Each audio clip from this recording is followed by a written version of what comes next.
9 महीने पेट में ढोया, सीने का खून पिलाया, तू जब जब बंदे रोया, तेरे ऊपर माँ का कर्ज है, तेरा काम है कर्ज चुकाना। जिसने तुझे जन्म दिया रे, दिल उसका नहीं दुखाना। दिन रात तुझे तेरी माँ ने बाहों में तुझे झुलाया, खुद गीले में माँ सोई, सूखे में तुझे सुलाया। तुम कोई भी दुख देकर माँ को कभी न रुलाना। जिसने तुझे जन्म दिया रे, दिल उसका नहीं दुखाना। माँ बाप के चरण से बढ़कर कोई स्वर्ग नहीं है दूजा, सब छोड़ के तीरथ वंदे कर ले माँ बाप की पूजा। इस जन्म मरण से तुझको अगर है मुक्ति पाना, जिसने तुझे जन्म दिया रे, दिल उसका नहीं दुखाना। अगर मां नहीं होता तो एक बात बताइए, पूरे दुनिया के 7.5 अरब मनुष्य है, हिंदू मुसलमान सिख ईसाई चारों मिला के, पूरे दुनिया के मर्द मर जाए, सृष्टि चलेगी? सृष्टि चलेगी? चलेगी। पूरा दुनिया के मर्द मर जाए, सृष्टि चलेगी? मान लिया कि 7.5 अरब है जनसंख्या, उसमें 4.25 अरब औरत को छांट दीजिए और 4.25 अरब मर्द को छांट दीजिए। 4.25 अरब मर्द मर गया और 4.25 अरब औरत जिंदा है। 1 लाख भी औरत अगर गर्भवती होगी तो सृष्टि चलेगा कि नहीं चलेगा? उसके गर्भ से बेटा आएगा और सृष्टि चला देगा। लेकिन पूरा दुनिया के औरत अगर मर जाए तब सृष्टि चलेगी? तब सृष्टि बंद हो जाएगा। पुरुष मर जाए सृष्टि चलेगी, औरत मर जाए सृष्टि बंद हो जाएगा। अगर मां नहीं होती तो ये मजमा कहां से लगता? कौन लगाता? कितना कष्ट काट करके मां ने पैदा किया है। 9 महीना पेट में रखकर अपना खून पिलाकर, खून से दूध बनता है, अपना खून पिलाकर आपको पोसा पाला। अगर बेटा अपने पूरे शरीर का चमड़ी उतार कर और माँ के पैर के चप्पल बनवा दे, तब भी माँ का कर्जा बेटा से सजने वाला। कितना लागत माँ।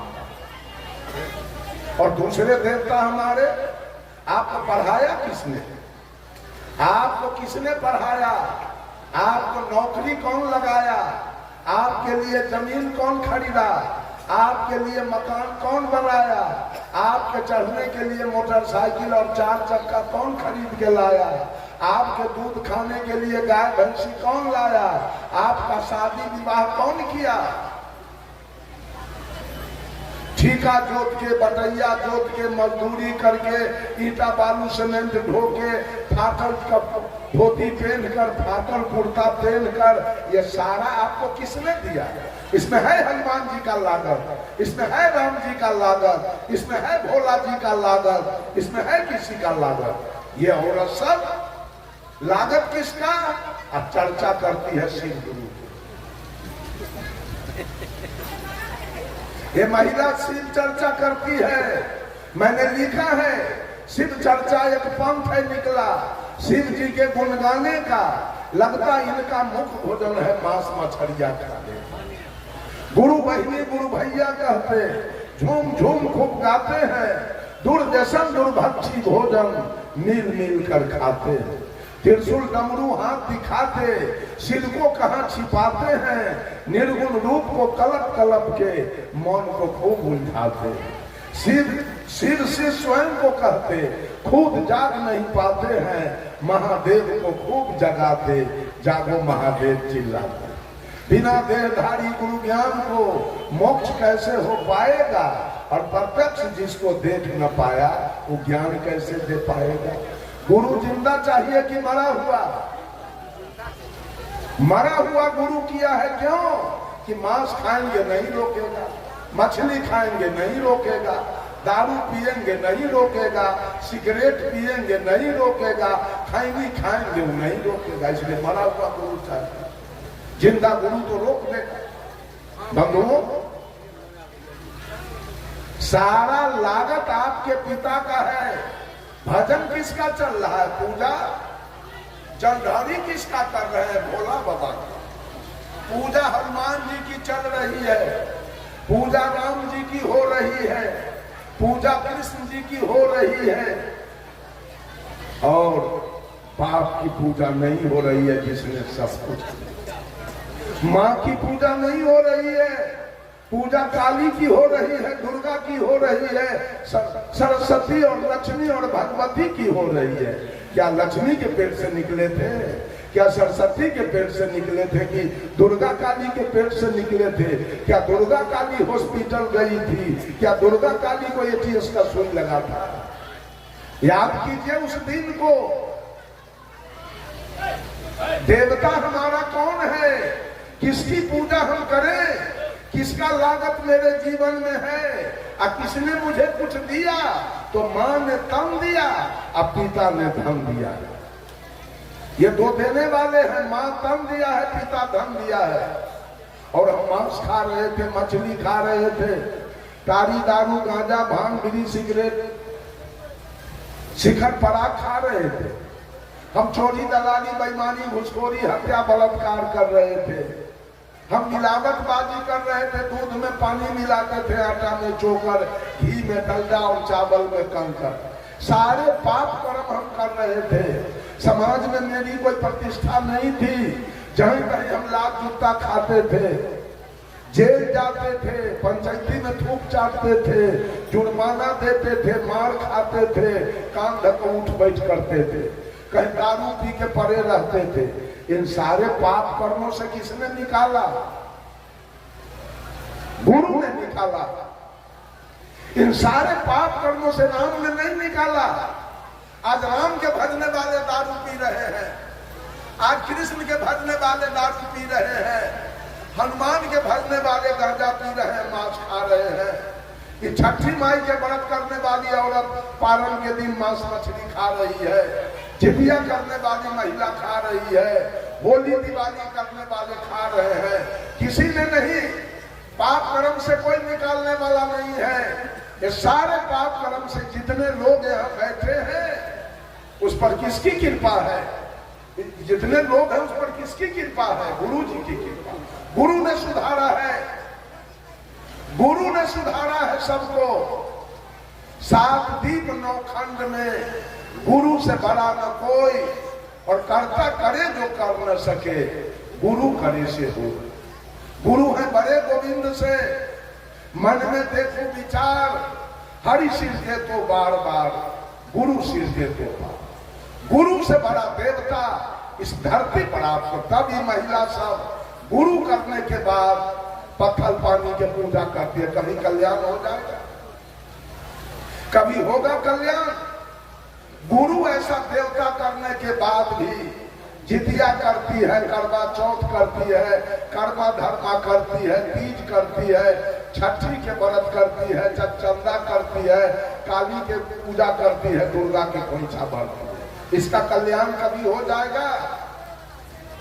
कभी होने वाला नहीं है। जो सच्चा दुल्हा करने के बाद अब फिर यार की पूजा कर रही है।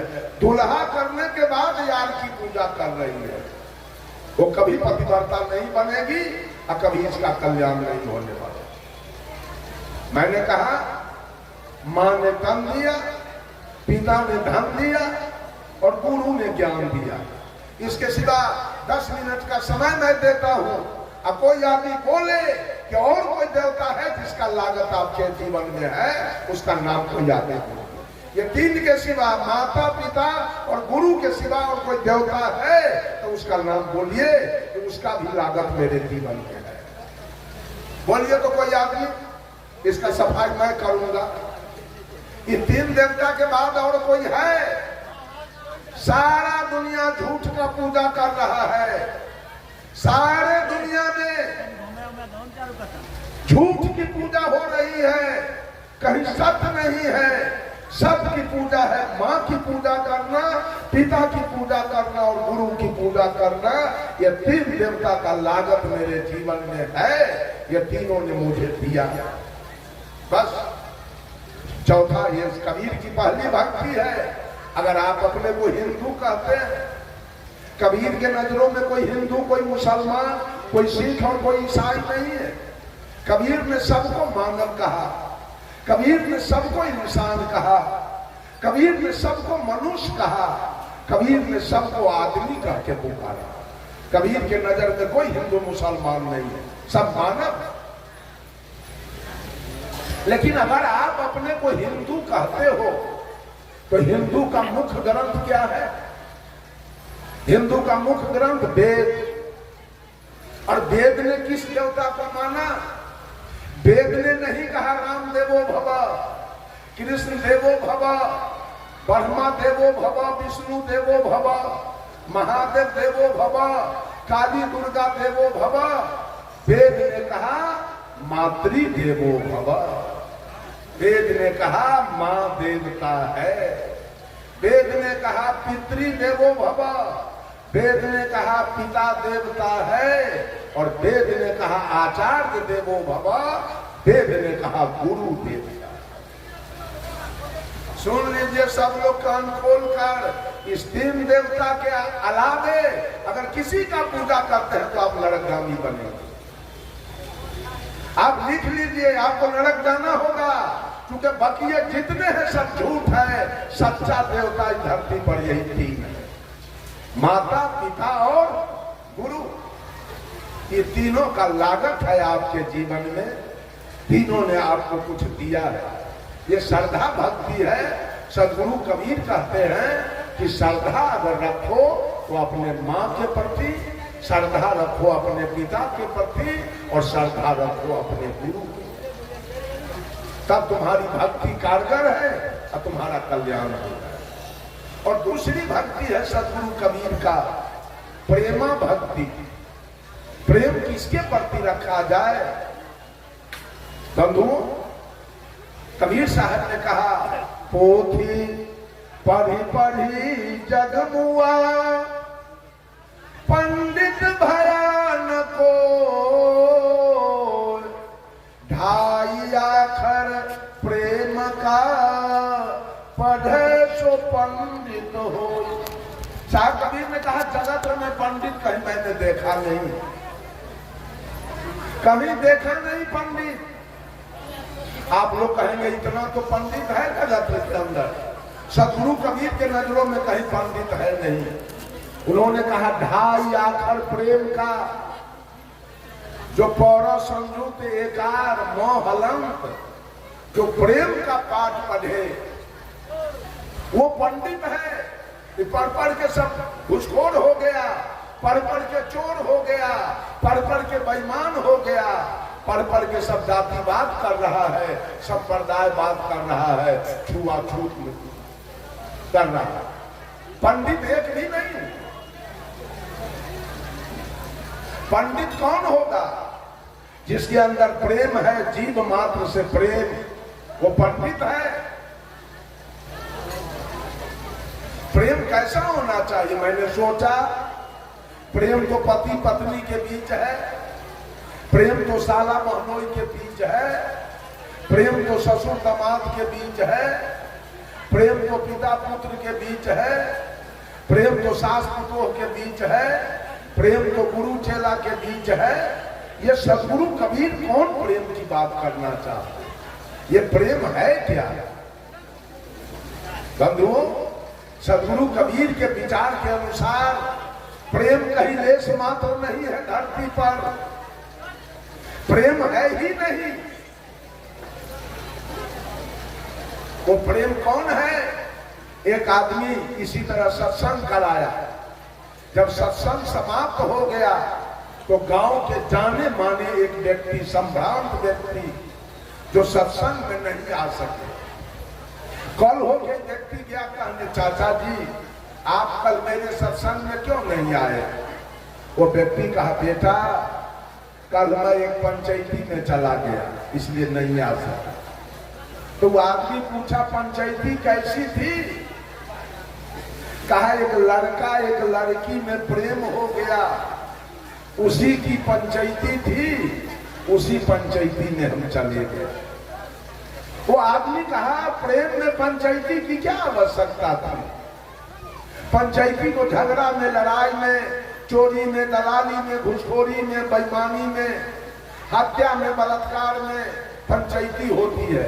जब लड़का लड़की के बीच प्रेम हुआ तो प्रेम में पंचायती क्यों हुआ? प्रेम तो हुआ सेवरी और राम के बीच में, कभी पंचायती नहीं हुई, कभी गाली गलौज नहीं हुआ, कभी मारपीट नहीं हुआ, कभी मामला फौजदारी नहीं हुआ, और कभी एक बच्चा भी पैदा नहीं हुआ। इसलिए कि प्रेम निर्विकार है, प्रेम निर्भर है, प्रेम निर्मल है, प्रेम पावन है, प्रेम पवित्र है, प्रेम शुद्ध है, प्रेम में कोई विकार नहीं है। प्रेम में न काम है, न क्रोध है, न लोभ है, न मोह है, न तृष्णा है, न अहंकार है। सेवरी और राम के बीच में प्रेम हुआ, कोई गाली गलौज मारपीट कभी नहीं हुआ, एक बच्चा भी पैदा नहीं हुआ। प्रेम हुआ मीरा और कृष्ण के बीच में, कभी गाली गलौज मारपीट खून खराबी नहीं हुआ, एक बच्चा भी पैदा नहीं हुआ। प्रेम में बच्चा नहीं पैदा होता है। प्रेम हुआ रामकृष्ण परमहंस और शारदा देवी के बीच में, कभी एक बच्चा नहीं हुआ, कोई गाली गलौज मारपीट नहीं हुआ। प्रेम हुआ जयप्रकाश नारायण और प्रभावती देवी के बीच में, कोई गाली गलौज नहीं, कोई मारपीट नहीं, कोई बच्चा भी पैदा नहीं हुआ। उसका नाम प्रेम है। बंधुओं, जो साहब कबीर ने प्रेम की चर्चा किया वो प्रेम है, आत्मा से आत्मा का मिलन, इसका नाम है प्रेम। सेवरी और राम के बीच में आत्मा का मिलन हो गया। सेवरी कही थी राम से कि ही विधि स्तुति करो तुम्हारी, अधम जाति में जड़मति नारी, अधम ते अधम अधम यति नारी, तीन मह में मति मंद गमारी। का प्रभु मैं आपका सेवा कैसे करूं? एक तो मैं जात की मुसहरनी, देखने में काली कलोटी, और तीसरे विद्या के हीन। तो भगवान राम ने सेवरी से कहा, कहा रघुपति सुनु भामनि बाता, मान हुए भगति करनाता, जाति पाति कुल धर्म बराई, धन बल परिजन गुण चतुराई, भक्तिहीन नर सोहि कैसे, लवन बिना बहु व्यंजन जैसे। सेवरी, हमारा तुम्हारा कोई शादी सरहोद का रिश्ता नहीं है, एक प्रेम का रिश्ता है। कोई जाति का बड़ा हो, धन का बड़ा हो, विद्या का बड़ा हो, बुद्धि का बड़ा हो, रूप का बड़ा हो, बल का बड़ा हो, और उसके पास अगर भक्ति नहीं है तो व्यक्ति मेरे नजर में वैसे है जैसे 56 प्रकार का व्यंजन एक नमक के बिना फीका है। वो व्यक्ति मेरे नजर में बिल्कुल फीका। अब तब सेवरी का बैर तब राम खाए थे, इसलिए कि आत्मा से आत्मा का मिलन था, आत्मा से आत्मा का प्रेम था। इसका नाम है प्रेम। जहां आत्मा से आत्मा का मिलन हो उसका नाम है प्रेम, और जहां देह से देह का मिलन हो उसका नाम है प्यार, उसका नाम है मोहब्बत। There are great difference between prem and pyaar. प्रेम और प्यार में धरती आसमान का। प्रेम हुआ श्री राम के बीच में और प्यार हुआ था लैला और मजनू के बीच में। मोहब्बत हुआ था लैला मजनू के बीच में। आज पति पत्नी में कहीं प्रेम नहीं है, पति पत्नी में कहीं प्रेम नहीं है, पति पत्नी में प्यार है और उसी को उर्दू में कहते हैं मोहब्बत। पत्नी फंसी है पति के मोह में और पति फंसा है पत्नी के मोह में। वो लड़का लड़की के बीच अगर प्रेम होता तो पंचायती नहीं होती। लड़का लड़की के बीच मोहब्बत था, लड़की फंस गई लड़का के मोह में, लड़का फंस गया है लड़की के मोह में, वहां तो पंचायती होगी। पति पत्नी के बीच पंचायती होती है, क्यों? पति पत्नी में देह का मिलन है, आत्मा का मिलन नहीं। आत्मा का मिलन उसका नाम है प्रेम, और देह से देह का मिलन है उसका नाम है प्यार, उसका नाम है मोहब्बत। साहब कबीर कहते हैं कि जितने भी मानव है दुनिया के अंदर, चाहे वो कोई जाति से आता हो, वो मानव जितने हैं वो सब प्रेम के पात्र हैं। कबीर के शब्दों में कबीर की दूसरी भक्ति क्या है? मानव से प्रेम। पहली भक्ति है माता पिता और गुरु के प्रति श्रद्धा, और दूसरी भक्ति है मानव के प्रति प्रेम, और तीसरी भक्ति है करुणा भक्ति। करुणा माने होता है दया। जितने भी दुनिया के अंदर मानवेतर प्राणी हैं, अर्थात मानव जोनी से नीचे की खानी में जीने वाले पशु पक्षी कीड़ा मकोड़ा, वो सब दया के पात्र, सब करुणा के पात्र हैं। सदगुरु कबीर कहते हैं इन पर दया तो रखो, इन पर करुणा तो रखो। यह कबीर की तीसरी भक्ति है। जितने भी जीव मात्र संसार के अंदर है वो सब आपका सहोदर भाई है।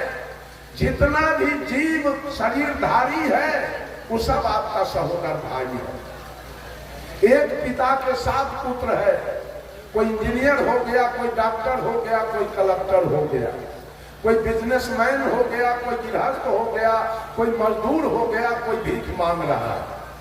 अपने अपने कर्म से 7 प्रकार का हो गया, लेकिन भाई तो 7 है। उसी प्रकार से सांप भी आपका भाई है, अपना कर्म से उस सांप वाला शरीर चादर पाया। चींटी भी आपका भाई है, बकरी भी आपका भाई है, गाय भैंस हाथी घोड़ा ऊंट गधा कुत्ता गीदड़ जितने जीवधारी हैं सब आपके सहोदर भाई हैं। साहब कबीर ने कहा, अरे अजब जोला है चादर बीनी, सूत करम के तानी, सूरत निरत के भरनी दिन्हा, तब सबके मन मानी, चादर हो गई बहुत पुरानी। अब तू सोच समझ अभिमानी, चादर हो गई बहुत पुरानी। चौलाहा जब कपड़ा बुनता है, एक तरफ से तानी किया, दूसरे तरफ से भरनी किया, चादर तैयार हो। ठीक ही जीव का जैसा कर्म वैसा तानी, और जहां सूरती जहां ध्यान उसकी भरनी, चादर तैयार हो गया। देखिए हम लोगों को मर्द वाला चादर मिला, इन लोगों को औरत वाला चादर मिला।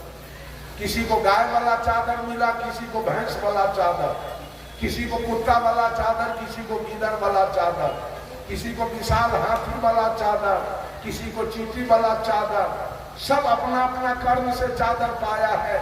इसी रोसड़ा में किसी का 5 महल का मकान होगा, किसी का 4 महल होगा, किसी का 3 महल, किसी का 2 महल, किसी का 1 महल का मकान होगा, किसी का एस्बेस्टस होगा, किसी का टीन का चदरा होगा, किसी का खपरा होगा, किसी का फूस होगा। और नट बखू करोड़ी पछमा डोम जो खाना बदोश की जिंदगी जीने वाले घुमक्कर लोग हैं, वो टेंट में सिरकी में रहते। आखिर हर घर में रहने वाला कौन है? पक्का में कौन रहता है? खपरा में, टेंट में, सब में इंसान है। उसी प्रकार से मकान चाहे हाथी के जैसा 3 महला हो, मकान चाहे बकरी के जैसा 1 महला हो, लेकिन हर घर में रहने वाला वही आत्मा इंसान है, दूसरा कोई नहीं। ये सब पर दया। कबीर की तीसरी भक्ति। आज लोग मुर्गा पोस के कटवा रहे हैं, बकरी पोस के महिला सब गला में कंठी पहनी है, बकरी पोस के कटवा रही है, कबूतर पोस के काटे जा रहे हैं, गाय काटे जा रहे हैं, भैंस काटे जा रहे हैं, ऊंट काटे जा रहे हैं, दुम्बा काटे जा रहे हैं। अरे ईसाई लोग तो कुत्ता गीदड़ सहित को खा रहा है। अब मनुष्य कुछ बाकी नहीं रह गया। सबसे बड़ा चंडाल तो मनुष्य हो गया,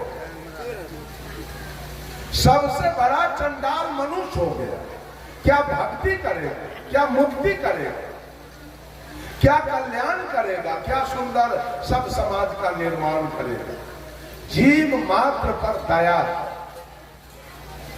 ये कबीर की तीसरी बात। सब लोग जीव पर दया कीजिए। आज तक मेरा उम्र 68 वर्ष का बीत रहा है, लेकिन अपने समझदारी से, अपना जान से मैं आज तक एक चींटी को नहीं मारा। अब धोखा से अनजान में मर जाए उसकी बात मैं नहीं करूंगा, लेकिन जान करके आज तक मैं एक चींटी को नहीं मारा। समझता हूं उसने भी, और गुरु जी ने ज्ञान दिया कि बेटा पाप कर्म कभी मत करना, किसी जीव का हिंसा मत करना, ये पाप तुम्हारा जान नहीं छोड़ेगा, ये पाप नहीं जान छोड़ेगा। पाप बड़ा प्रत्यक्ष है, हिंसा सम नहीं कोई, अधर्म राय लेखा चुके तब सब नौबत हो। और साहब कबीर ने कहा, जहां जहां दया वहां धर्म है, जहां लोभ वहां पाप, जहां क्रोध वहां काल है, जहां क्षमा वहां आप। और गोस्वामी तुलसीदास जी ने भी कहा, दया धर्म के मूल है, नरक मूल अभिमान, तुलसी दयाल छाड़िए, जब लगी घट में प्राण। जीव पर दया। साहब कबीर ने कहा, मनुष्य प्रकृति से शाकाहारी, मांस से अनुकूल नहीं है, पशु भी मानव जैसा प्राणी, वो मेवा फल फूल नहीं। कबीर साहब कहते रहे, बकरी मुर्गी गाय भैंसी गाजर है, मूली है, आम है, लीची है, सेव है, संतरा है, बड़ा मजा से काट काट के खा रहे हो। रे बेवकूफ भी प्राणी है तुम्हारे जैसा, उसमें प्राण है। मान लिया जाए कि जेठ की दोपहरी चल रही है, कड़ी धूप, और उस धूप में नाम को रख दिया जाए, हारमोनियम को रख दिया जाए, और भैंस को बांध दिया जाए, गाय को बांध दिया जाए, धूप से छटपटाएगा कौन? हारमोनियम की नाल कि बकरी की गाय है? इसका मतलब उसमें प्राण है, उसमें जीव है, उसको धूप लग रहा है, उसको अंदर कीजिए, वो छटपटा रही है, उसमें जीव आत्मा है, प्राण है। साहब कबीर को मुसलमानों से कहा, दिन में रखते हो रोजा, रात न तो गाय, यह खून वह बंदगी, कसकर खूस खुदाए। ऐ मौलवी, दिन भर अन्न नहीं खाते हो, पानी नहीं पीते हो, मर जाओ लेकिन नहीं खाते हो, और जब सूर्यास्त हुआ तो कोई मुर्गी जब्बा करते हो, कोई गाय जब्बा करते हो, कोई बकरी जब्बा करते हो, कोई ऊंट जब्बा करते हो, कोई गुम्मा जब्बा करते हो। एक तरफ खून की नदी बहाते हो, और एक तरफ तुम्हारी पूजा हो रही है। ये पूजा कैसे होगा? साहब कबीर ने कहा, खोजे अल्लाह के नगारिया, जन्म के फूहरी, जन्म के फूहरी हो जन्म के फूहरी खोजे अल्लाह के नगारिया जन्म के फूहरी। पांचों वक्त नमाज गुजारे राखे 30 रोजा। पांचों वक्त नमाज गुजारे राखे 30 रोजा। घट के अंदर खुदा बसत है तिनको कभी न खोजा। घट में छाई है अंधियारिया जन्म के फूहरी खोजे अल्लाह के नगारिया जन्म के फूहरी। अरे कलमा पढ़े रहीम पुकारे दिल में रहम न लाई। कलमा पढ़े रहीम पुकारे दिल में रहम न लाई। घट के अंदर नूर बसत है तिनकर खबर न पाई। पर गए माया के लहरिया जन्म के फूहरी। रे हाथ में हजरत कदम रसूले नैन में नबी विराजे। हाथ में हजरत कदम रसूले नैन में नबी विराजे। मन मक्का काया है काबा सिर पर अनहद बाजे। खोल के देखा ना के बारिया जन्म के फूहरी खोजे। कबीर साहब ने मुसलमानों से कहा मौलाना सुनो कुरान की बात रे मौलाना सुनो रे कुरान की बात। जिस बकरी के दूध पिया तुम सो है मां तू के नाते। उस बकरी पर उस बकरी को गला कटावे अपने हाथ छुड़ाते रे मौलाना सुनो रे कुरान की बात। कर्म तो कियो कसाई के बंदे पाक कियो कलमाते। यह रीति उल्टी कौन सिखाई अहमक नहीं लगाते रे मौलाना सुनो रे कुरान की बात। है मौलवी कहते हुए एक मालिक है ये दुनिया को चलाने वाला। अभी एक आदमी एक कागज का पन्ना बांट रहा था कि भगवान एक है। मैं उसे पूछना चाहता हूं वो एक भगवान कहां बैठा है उसको लाओ तो बुला के मैं बात करूं उससे। उस भगवान को लाओ बुला के मैं बात करूंगा। बेईमान झूठा भगवान एक है। भगवान यदि एक है तो हिंदू है कि मुसलमान है, सिख है कि ईसाई है, पारसी है कि यहूदी है, वो पूरब में रहता है कि पश्चिम में, वो मंदिर में रहता है कि मस्जिद में, वो गिरजा में रहता है कि गुरुद्वारा में, वो मांस मछली खाता है कि खीर पूरी, क्या खाता है वो एक भगवान। कैसे आपने साबित किया भगवान एक है। सदगुरु कबीर ने बीजक से कहा एक कहो तो है नहीं, दूजा कहो तो गाड़ी है, जैसा रहे पुनीत ऐसा कहीं कबीर विचार। भगवान को एक नहीं कहा जा सकता, भगवान को दो नहीं कहा जा सकता, भगवान को 1 लाख भी नहीं बोला जा सकता, भगवान को 1 करोड़ भी नहीं कहा जा सकता। कैसे आपने गिना भगवान को, कैसे नामाकरण किया आपने भगवान को, ये सारी बातें झूठ है। भगवान तो घट घट में बैठा है। Tulsidas was the leader of Ram and Surdas was the leader of Krishna, but Sadguru Kabir was the leader of soul. Tulsidas ji सगुन ब्रह्म राम का वकालत किए।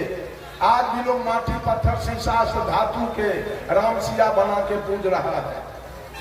सूरदास जी ने कृष्ण का वकालत किया। आज भी लोग माटी पत्थर शीशा धातु के राधा कृष्ण बना के पूज रहा है। But Sadguru Kabir was the leader of soul. लेकिन साहेब कबीर ने इस आत्मा का वकालत किया है। साहेब कबीर ने आत्मा का वकालत किया जो तीनों काल का दृष्टा है, जो तीनों काल में सत्य है, जिसमें तीनों काल में कोई परिवर्तन होने वाला नहीं है। कबीर का भगवान पूरे विश्व में है। ये आत्मा कहां कहां नहीं है, इंग्लैंड में नहीं है कि अमेरिका में नहीं है कि रूस में नहीं है कि चीन में नहीं है, चप्पे चप्पे में कबीर का भगवान है। लेकिन आपके भगवान कहां है?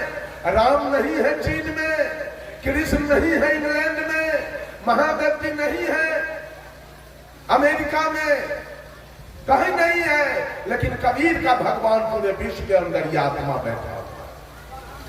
याद कर लीजिए आप लोग, ये झूठा प्रोपगंडा फैलाया जा रहा है पंडितों के द्वारा, मौलवियों के द्वारा और पादरियों के द्वारा। ये सब काल का दलाल है और सबको भटका भटका करके मारने के चक्कर में। सब आदमी गुरु के शरण में चले जाइए, सब आदमी गुरु के शरणागत हो जाइए और कोई पत्थर पानी की पूजा करना बंद कर दीजिए अगर कल्याण पाना है तो। सब आदमी घरे घर माँ का सेवा कीजिए, माँ के सेवा में चूक जाइएगा कल्याण नहीं होगा, क्योंकि माँ का कर्जा सधाना जरूरी है। पिता का कर्जा, माँ का लागत इस शरीर पर 14 आना है, पिता का लागत 2 आना है। इसलिए माँ को आगे किया गया, पिता को पीछे कर दिया। सबसे पहला है मातृ देवो भव, तब है पितृ देवो भव। पहले माँ तब पिता। याद रख लीजिए सब लोग। अब मैं अपने वाणी पर विराम लूंगा।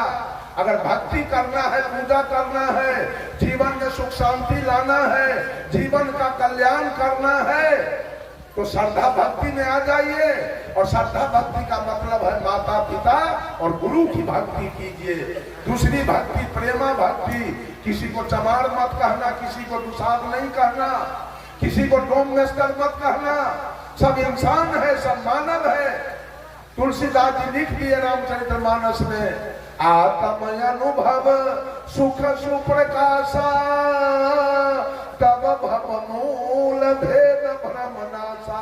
कि जिस दिन आत्मा की अनुभूति हो जाए कि हर घट में परमात्मा की सत्ता, आत्मा बैठा है, तो फिर सारा जातिवाद खत्म हो जाएगा। ये गोस्वामी तुलसीदास जी ने साहब कबीर ने भी कह दिया, अरे आत्म ज्ञान बिना सब सोना, क्या मथुरा क्या काशी रे। जैसे मिर्गा नाभिक कस्तूरी, बन बन फिरत उदासी रे। मोहे सुनी सुनिया बत हंसी। एक आत्म ज्ञान के बिना ये धरती चल रही है चारों तरफ। मंदिर मस्जिद की कमी नहीं, पूजा की कमी नहीं। एक आत्मज्ञान के बिना जातिवाद, संप्रदायवाद, छुआछूत, अवर्ण सवर्ण, नीच ऊंच की भावना चल रही है। जिस दिन आत्मा की अनुभूति हो जाएगी कि ब्राह्मण में भी वही आत्मा और नीचे जाति में भी वही आत्मा, उस समय आपके अंदर से जो भेद भरम है वो सारा खत्म हो। तो मैंने कहा कबीर की 4 भक्ति है। सबसे अंतिम भक्ति है स्नेहा भक्ति। स्नेह किसके प्रति? जो छोटे छोटे बाल गोपाल हैं, 10 वर्ष से नीचे के, साहब कबीर ने उसके प्रति स्नेह रखना स्वाभाविक। ये कबीर की 4थी भक्ति है। पहली भक्ति माता पिता गुरु के प्रति श्रद्धा, दूसरी भक्ति मानव के प्रति प्रेम, तीसरी भक्ति जीव जंतु के प्रति दया, और चौथी भक्ति है कबीर का कि जितने बच्चे हैं, नन्हे मुन्ने बाल गोपाल शिशु, उसके प्रति स्नेह रखना, आदर रखना अपने दिल में। यही 4 भक्ति है कबीर का। 4 भक्ति आपकी हो गई, आपका भौतिक जीवन अविचल सुखमय होगा और आध्यात्मिक जीवन अविचल शांतिमय हो जाएगी।